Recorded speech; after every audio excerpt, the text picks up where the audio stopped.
Hello friends, welcome to my channel. आज की इस वीडियो में हम लोग बात करने वाले हैं क्लास 12th हिस्ट्री के 20 मोस्ट इम्पोर्टेंट ऑब्जेक्टिव क्वेश्चन। किसके बारे में बात करेंगे हम लोग आज हम लोग पढ़ेंगे क्लास 12th हिस्ट्री के 20 इम्पोर्टेंट ऑब्जेक्टिव क्वेश्चन के बारे में।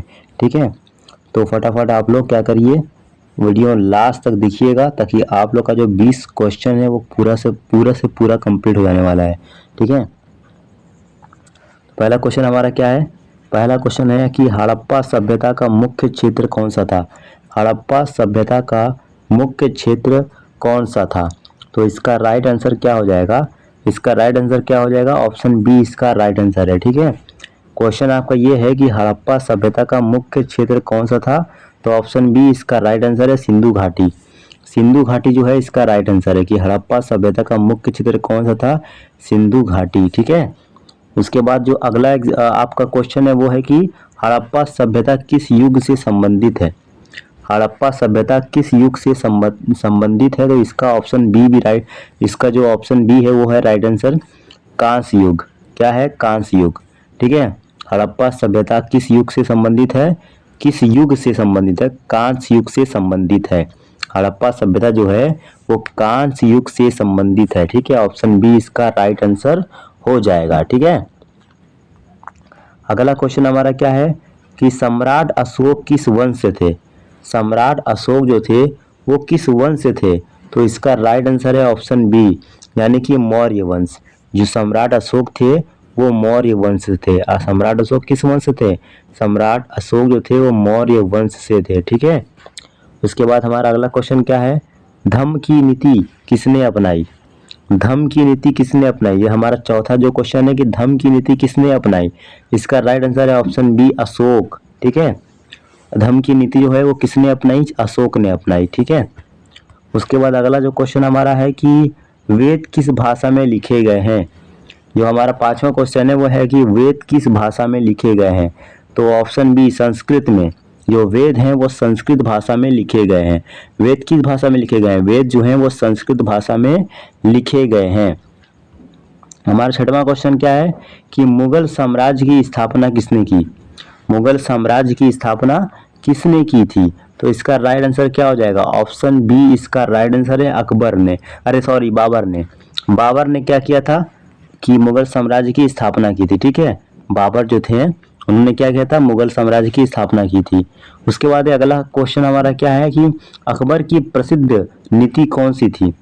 अकबर की प्रसिद्ध नीति कौन सी थी? तो इसका राइट आंसर हो जाएगा सुलह कुल। सुलह कुल इसका राइट आंसर हो जाएगा। ठीक है, अकबर की प्रसिद्ध नीति कौन सी थी? तो अकबर की प्रसिद्ध नीति थी सुलह कुल। ठीक है, उसके बाद है आगे, आईनाए अकबरी के लेखक कौन थे? आईनाए अकबरी के लेखक कौन थे? तो इसका राइट आंसर हो जाएगा अबुल फजल। आईनाए अकबरी के लेखक कौन थे? अबुल फजल थे। ठीक है, आईनाए अकबरी के जो लेखक थे उनका नाम था अबुल फजल। ठीक है, अगला क्वेश्चन हमारा क्या है? अगला क्वेश्चन हमारा है कि स्थायी बंदोबस्त। स्थायी बंदोबस्त, ठीक है, स्थायी बंदोबस्त परमानेंट सेटलमेंट किसने लागू किया? तो ये लागू किया था लॉर्ड कॉर्नवालिस ने। ठीक है, लॉर्ड कॉर्नवालिस ने स्थायी बंदोबस्त यानी कि परमानेंट सेटलमेंट किसने लागू किया था? तो लॉर्ड कॉर्नवालिस ने लागू किया था। इसका राइट आंसर ये हो जाएगा ऑप्शन बी। ठीक है, उसके बाद अगला क्वेश्चन हमारा है कि 10वां क्वेश्चन है कि 1857 की जो क्रांति की शुरुआत कहाँ से हुई थी? 1857 क्रांति की शुरुआत कहाँ से हुई थी? तो मेरठ से हुई थी। ठीक है, मेरठ से 1857 की जो क्रांति शुरू हुई थी। ठीक है, आप लोग को याद रखना है, इसका राइट आंसर क्या हो जाएगा? मेरठ। अगला एग्जाम्पल क्या है? अगला एग्जाम्पल आपका है कि चंपारण सत्याग्रह कब हुआ? चंपारण सत्याग्रह कब हुआ? 1917 में हुआ। ठीक है, चंपारण सत्याग्रह कब हुआ था? 1917 में। फटाफट आगे बढ़ते हैं हम लोग, नेक्स्ट क्वेश्चन देखते हैं। 12वां क्वेश्चन हमारा क्या है कि असहयोग आंदोलन कब शुरू हुआ? असहयोग आंदोलन कब शुरू हुआ था? 1920 में। ठीक है, असहयोग आंदोलन जो था वो कब शुरू हुआ था? असहयोग आंदोलन शुरू हुआ था 1920 में। ठीक है, इसका राइट आंसर हो जाएगा 1920। और उसके बाद आगे बढ़ते हैं हम लोग। आगे हमारा क्वेश्चन है कि दांडी मार्च किससे संबंधित है? दांडी मार्च जो है वो किससे संबंधित है? नमक कानून से। ठीक है, नमक कानून से संबंधित है। तो दांडी मार्च जो है वो किससे संबंधित है, वो नमक कानून से संबंधित है। ठीक है, इसका राइट आंसर हो जाएगा नमक कानून। आगे बढ़ते हैं हम लोग, फटाफट देखते हैं अगला क्वेश्चन क्या है कि भारत छोड़ो आंदोलन कब शुरू हुआ। भारत छोड़ो आंदोलन शुरू हुआ था 1942 में। कब हुआ था शुरू, 1942 में भारत छोड़ो आंदोलन की शुरुआत हुई थी। उसके बाद आगे बढ़ते हैं हम लोग, 15वां क्वेश्चन हमारा क्या है कि भारतीय राष्ट्रीय कांग्रेस की स्थापना कब हुई थी।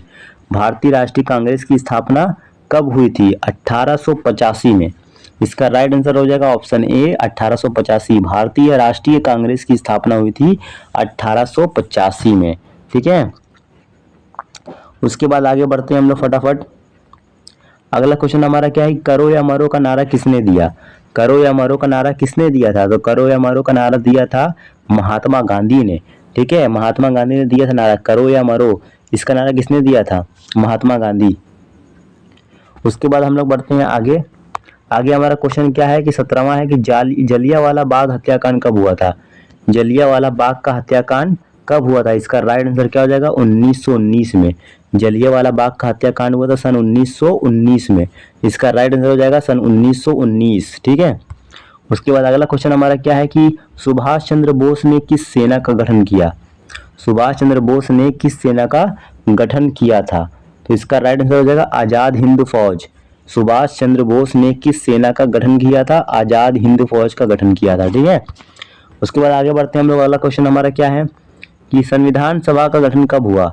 संविधान सभा का गठन कब हुआ था सन 1946 में। संविधान सभा का गठन कब हुआ था, सन 1946 में हुआ था। ठीक है, उसके बाद अगला क्वेश्चन हमारा क्या है, आखिरी क्वेश्चन है कि भारत को स्वतंत्रता कब मिली। ये बहुत ही सिंपल सा क्वेश्चन है कि भारत को स्वतंत्रता कब मिली थी, 1947 में। 15 अगस्त 1947 को भारत देश आज़ाद हुआ था, यानी कि भारत को स्वतंत्रता मिली थी। ठीक है, 1947 में भारत को स्वतंत्रता मिली थी। ठीक है, तो हम लोगों ने क्लास 12 हिस्ट्री के 20 मोस्ट इम्पॉर्टेंट ऑब्जेक्टिव क्वेश्चन को क्लियर कर लिया है। तो वीडियो अच्छी लगी हो तो वीडियो को लाइक करिएगा। फिर मिलेंगे नेक्स्ट वीडियो में। चैनल पर पहली बार आए हैं, चैनल को सब्सक्राइब जरूर करिएगा।